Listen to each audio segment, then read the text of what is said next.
We're here with Stetson head coach Casey Alexander after Stetson's win over Florida A&M in the home opener. Coach, just talk about your overall thoughts on the game and the win.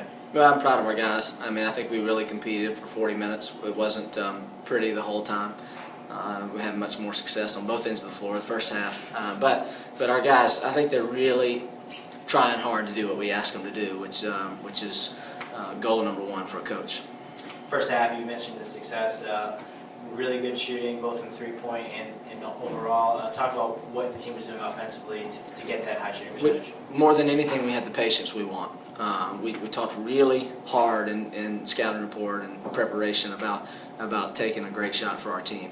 And for the most part, we really did that. We threw the ball into the post 7 times the first half, which is low for us. It was more difficult because of the style they were playing, but we scored on all 7 possessions. Adam was 5 for 5, and then we had 2 kickouts that got us great shots as well.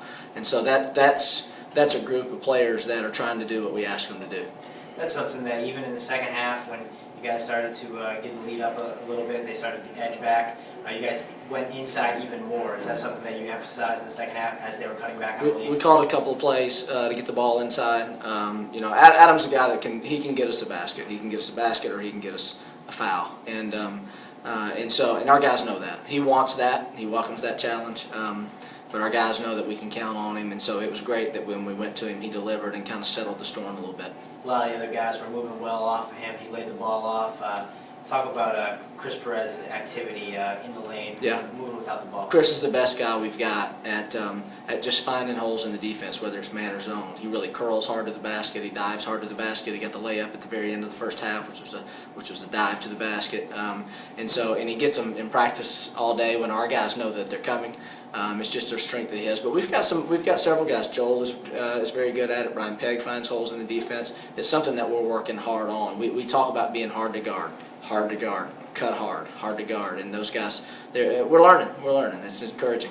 Finally, you talked all preseason and the start of the season about Hunter and Logan and doing what they need to do as point guards, but not only did they do that tonight, but Logan really stepped up, and Hunter as well, scoring a little bit, taking a couple of charges. Logan did. Talk about their play. Well, any offensive punch they can provide is really helpful. We're not going to ask it for them, but if they can make open shots, Hunter's a guy, I didn't mention him. He's really good at playing off the ball, cutting to the basket, off post feeds, things like that. So that's great. That's a great contribution. Logan's 3 in the second half, particularly, really was a big basket. They'd come back quite a bit. They had all the momentum. He makes a big 3, and so that's huge for a freshman step up when that's not your role and make that shot.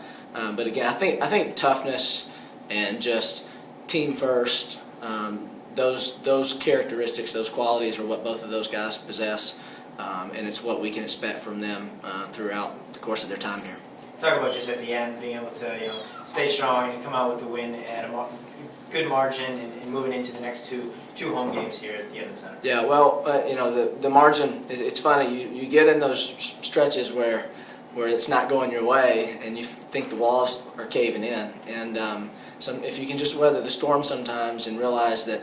It's a 40-minute game. This is happening at an inopportune time, if there ever is a good time. But so if you weather it, it's okay. And our guys did a good job of staying with it. We were up 13, I guess, with 4-minute timeout, and we just told our guys, hey, we'd obviously rather be up 13 than down 13. So play like you're up 13. Play like you're up 13. You play like we play. We can win by 20. Well, we win by 22, and that's not prophetic. That's just how it goes sometimes. As far as the games coming up, we've got 4 days. We're off tomorrow, and then we've got 4 days to practice before we play Southeastern, and then 1 more day of practice before we have a holiday break. And so I challenged them. We're going to prepare for Southeastern like we did for Miami and like we did tonight for Florida A&M. But these 6 days are critical to our team being better. At the end of this 6-day period, it needs to be clear to us that we're a better team than we are right now as we sit here. Thank you, Coach.